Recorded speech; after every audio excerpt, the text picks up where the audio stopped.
TCPDump is a free open source, very common, and fast packet analyzer that runs under the command line.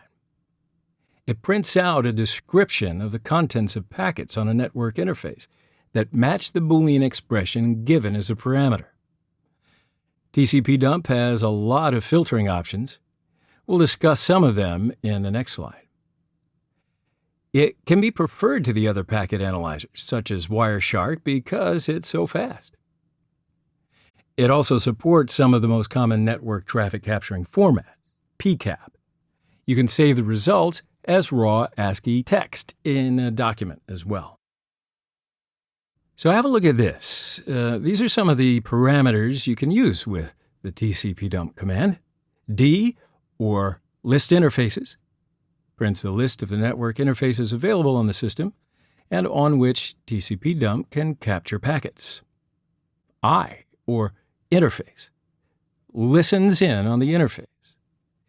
If unspecified, TCPDump searches the system interface list for the lowest numbered configured interface, excluding loopback, which may turn out to be, for example, ETH0. N means do not convert addresses, that is, host addresses, port numbers, etc., to names. V produces verbose output when parsing and printing. The more V, the more details. W writes the raw packets to specified file rather than parsing and printing them out. R reads packets from the file which was created with the W option or by other tools that write PCAP or PCAPing files. A prints each packet in ASCII, handy for capturing web pages. When parsing and printing, in addition to printing the headers of each packet, capital X prints the data of each packet in hex and ASCII. This is very handy for analyzing new protocols. So if you use the X option, the data of each packet is printed in hex. In addition to these options, you can filter the results in several ways. If you would like to monitor a specific protocol, such as TCP, you can use its name as the filter. You can capture packets to or from an endpoint residing in the network using net filter, or use host filter to see the packets of a host as a source, destination, or either one. Use the port to filter TCP or UDP packets sent to or from a specified port. Use port range to listen to ports in any given range. Now, if you use the SRC option, you can see only the packets where the target system is the source of the packets. Similarly, DST is used to specify the destination system.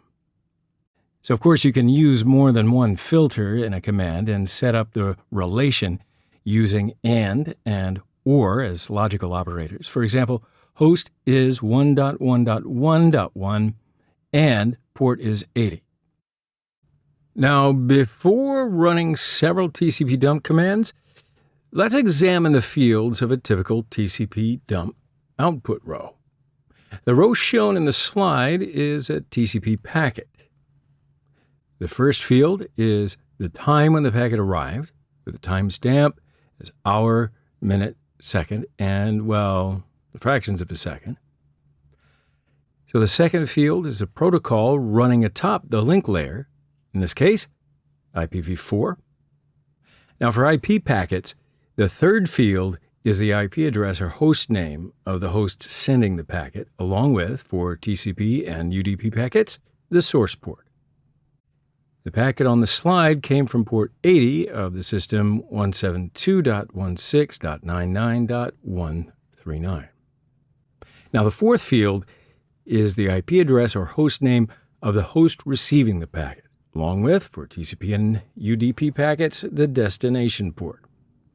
Flags is the TCP segment flag. The packet on the slide doesn't have any flags set other than ACK. ACK is the acknowledgement number in the packet. TCPDump shows sequence and acknowledgement numbers relative to the initial sequence number by default. Win is the source host's TCP window, and you see the options field. Length is the length of the data in the TCP segment. Length here is 0, so that means that no data is exchanged yet. So that's enough for now. Let's see TCPDump in action. Time for hands-on.